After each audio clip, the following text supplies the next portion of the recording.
spend this afternoon working in my raised beds. I want to just come in, start getting them cleaned out. Also, I have a lot of evergreens that are in containers, so I want to water those in as well. Because they've been exposed to the harsh wind and things, I want to make sure they're fine. Now, I can see them wearing their winter outfits where you can see that evergreen color is showing more of a brown undertone. That's 100% completely normal. So I want to do that. If we come in here, we go through the tunnel. I want to just start to just get everything shaped up in this area here. We have some weeds that are very invasive. Sometimes the weeds that you have in your yard are weeds that's coming from on the other side of the fence. So although we do maintain our fence line, we do have to think about what your neighbor may have growing that may creep into your yard. So I want to just get as much as I can get done.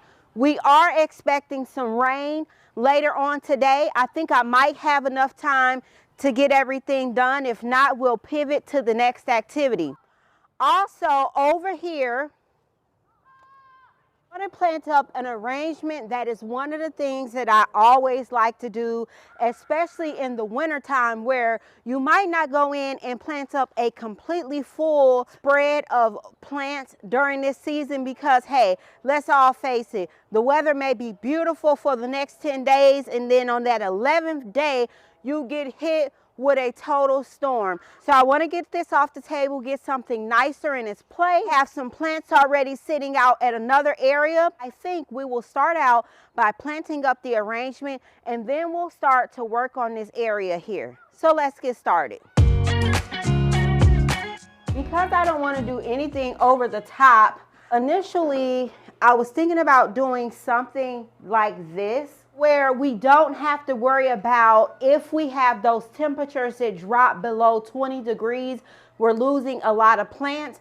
Because if I'm not able to get home and gather the plants, then that means that they're going to succumb to the weather. So since I want to prevent that, instead of us going with like a plain terracotta,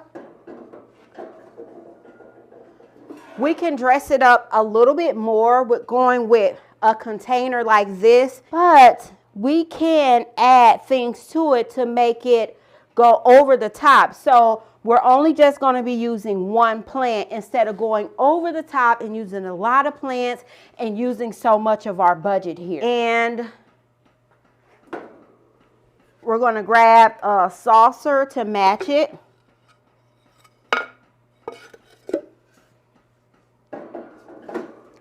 This one right here, I think it's too small. Let me see.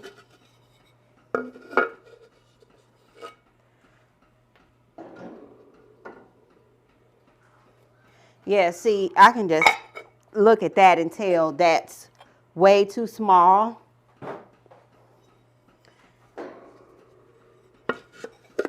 that I'm thinking about this, actually, we're going to forfeit the saucer, and this is what we're going to go with because I have saucers that fit this. Let's elevate it. Let's do something different, okay? Something outside of the box, and let's use some different type of pot feed. So this in itself,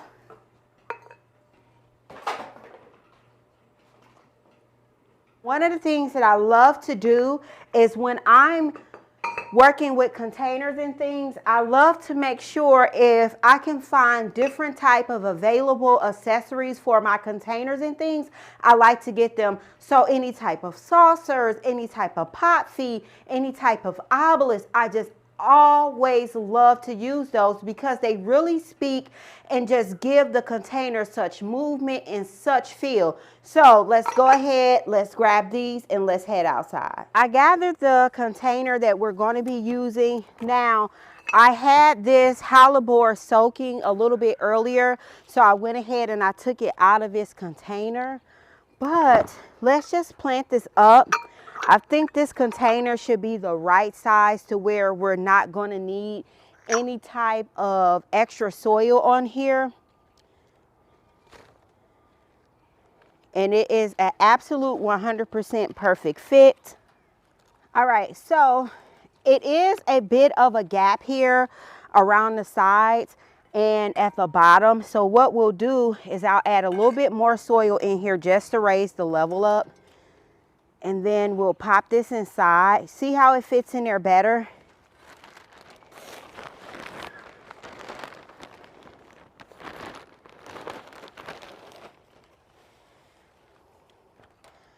And then on the side, there is a nice gap right here. So I will add some soil on the side here. And then we should be good to go.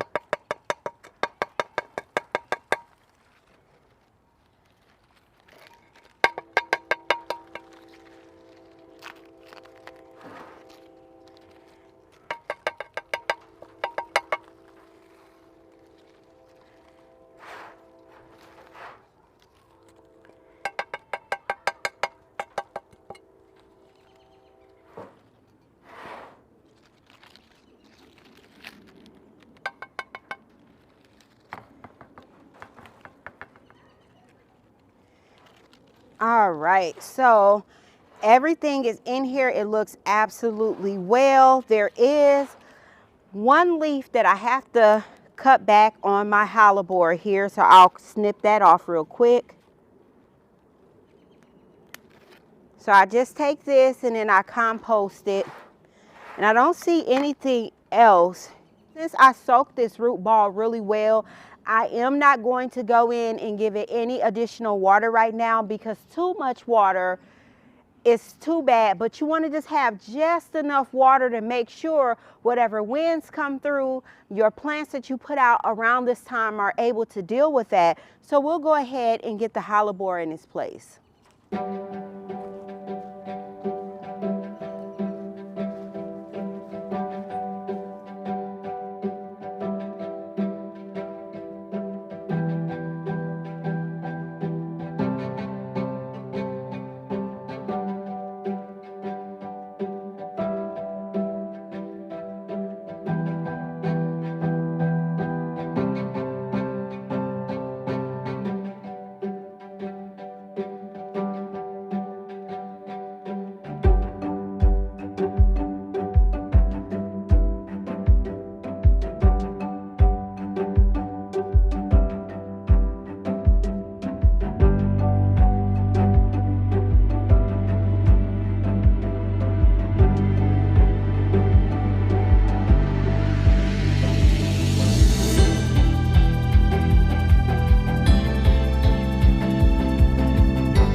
So let's set that off to the side for 1 second. Now I do have these pot feet here, and I'm just going to place those up underneath the container in order to elevate it just a little bit and just give it a little bit more interest to the container here, and just pull out some of those details in it. Now I'm only going to be using 3 because 3 is sufficient enough to hold it up, but if I was using a square container for my pot feet, I would use 4. Set this basket to the side here. So I have just these 3 right here, and I'll just put these down here in the middle, just like that. And it just elevates the entire container, and it's a conversation piece as well. There are some beautiful evergreens out here, some in topiary shape and some just in a cone shape, but I love them all equally. So I want to make sure I get those watered in first. So I'm going to go around the perimeter, and then on the other side here, I want to come in and start to turn my evergreens a little bit. We are going to be doing a little work with these evergreens throughout the season here, getting them shaped up and getting them into their permanent place. I'll put this back and I'll trade this out for some watering cans so I can get everything watered in really quick.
There is a hedge of Taylor junipers, and I love, love, love Monrovia Taylor junipers. We came in, we added this, and they're creating privacy, they're creating seclusion. They've been here for a while. So what you'll see is that when you have evergreens in containers, especially when they are in a space where they're open so they get blown by the wind either way, you'll have to go in and you'll have to give them a spindle around and rotate them. Now, I am going to rotate this one so we can get it back in line. And then if that doesn't straighten it up, then what I'll have to do is I'll repot it. But I want more consistent days, more consistent weather, because that, we'll get into that a little bit later. So what we'll do, we'll turn this real quick, and hopefully no bird flies out on me, because you know we've had our share of birds over here on Garden Queen before. So let's go ahead, let's rotate this real quick.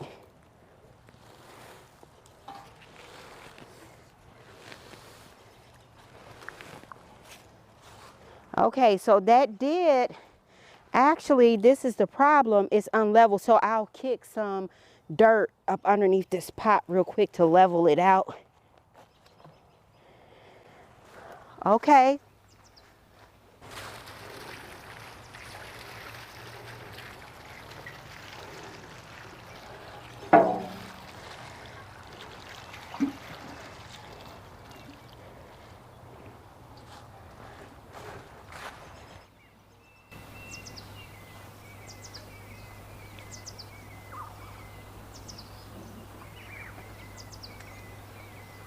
Okay.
Now, when I'm watering these, it looks like I'm hitting them with a little bit of water, but I let this fill up so that way it can get a slow drink. So I'm basically creating essentially, like if I had a watering pan that was up underneath, that's essentially what I'm creating right here. And it'll drain out the bottom of it. But then also those roots are going to be so hydrated, it's going to get our evergreens ready for whatever is to come, whatever type of strong wind that comes through, then it'll get it through. And it'll all go through at the bottom. So even though it looks like I'm giving them a real quick pass, they are getting a lot of water. You see that? So they can recover from what they just went through in the winter and get ready for the season.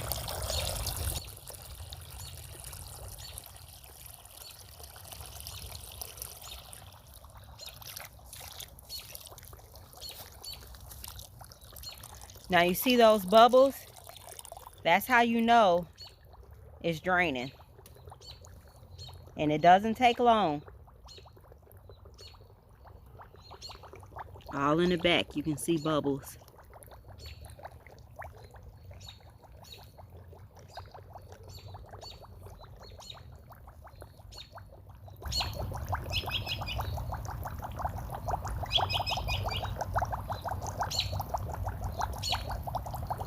Now that I'm done watering everything in, I did not have enough time to make it to pulling the weeds and everything. But one of the things that I like to focus on, I like to make my must-do list. So one of the things that was a must-do for me, it was a must.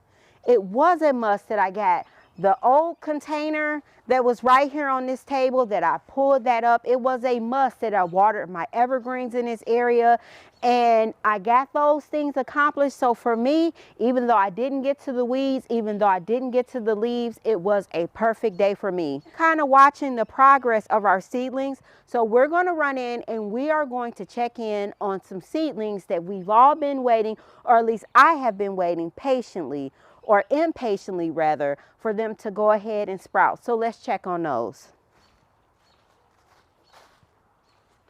Let's check in on a Dusty Miller. I can already see we have a lot more success than what we previously had. Ooh, it's quite a bit of water.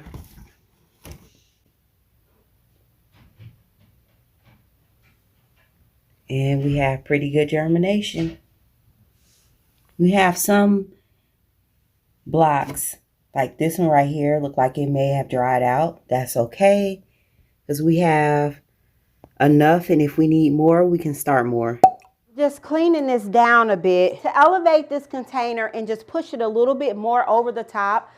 I'm going to use this, so let's take it outside and see how it looks. If we like it and it gives us all of the feel goods that you know you have when you know you've hit the jackpot when you're doing your containers, let's take this outside and put it on top of the arrangement and see if it elevates it just a bit more. Let's try to get this in this cage and see if everything will fit. It may not fit, it may be a little bit too big, but we'll try it because I think it'll really elevate the look. The lid does come up a bit. It actually opens all the way up.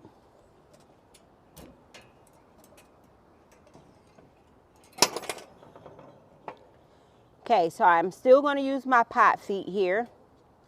And I might even elevate the whole entire container like this. That's an option. You can elevate it like that. But I think I'm going to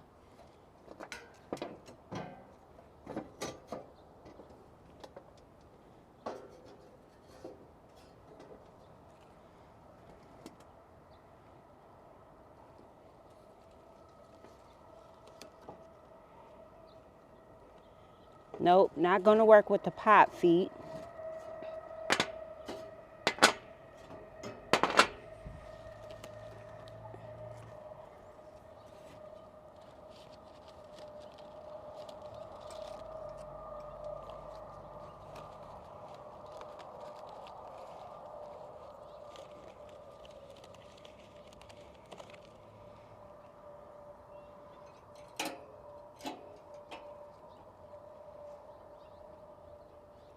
Oh, this is so pretty, you all.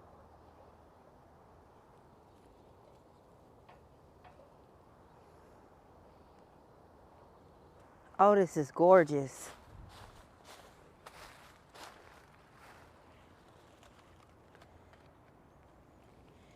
All right. All right, there.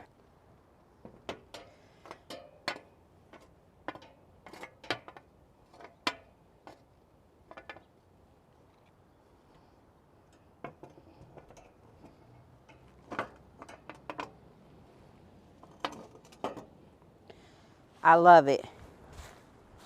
This is how everything looks like up close. Now, initially, I was going to put the pot feet on the inside of the container. The container was too big for the pot feet and for the container to fit inside of this bird cage here.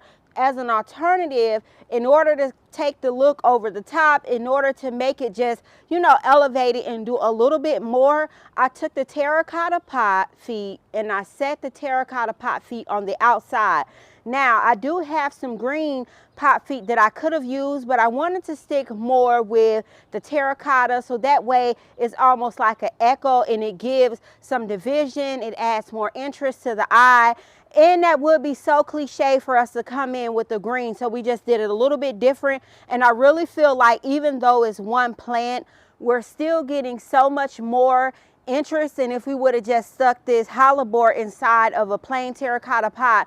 Although I am one for that, it would have been very pretty. I'm uber obsessed with the way that the hellebore is sticking out the top of this bird cage here, and it really just provides so much detail. I love it. The colors, the pastel colors, everything just flows great. I probably should have taken a wet rag to this versus just doing a dry wiping, but it'll be okay for right now. Which way do you like better? Do you like the first way or do you like the second way?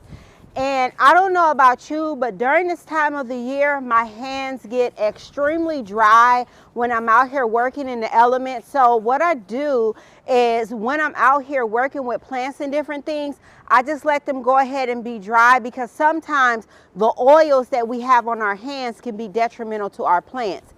I want to show you all an alternative to your terracotta saucers, your concrete saucers that you can use, especially if you have trouble looking for different type of saucers. I've showed you all different tips and tricks that I like to use with my containers, but we're going to make a quick run to the Dollar Tree because I'm going to show you a simple Dollar Tree hack to elevate your containers.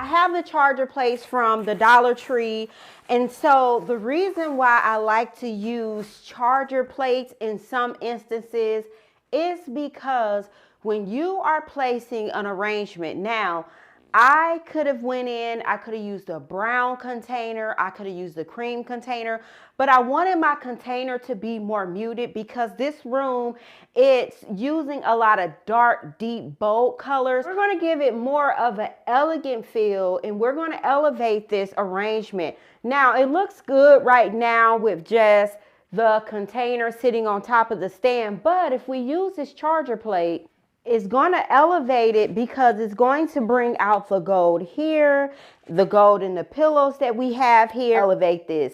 Up underneath the back of it is black. Elevated this look for little to no money. So let's get the charger plate in place. Set that right there while I lift this up. You guys, this is so heavy.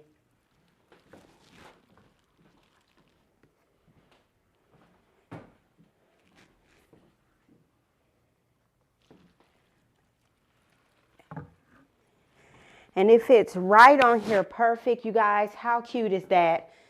How beautiful is this? Charger plate on the top of here. You guys, doesn't that just elevate the container? To me, I feel like it looks so beautiful, and I am going to be enjoying this container for a very long time. And let me scoot this up just a little bit. You come into this room, you can't see the back of the container, which is why I use plants 360 all the way around the container versus bumping our calla lily up to the back of the container. I wanted to show the transition from height in this container.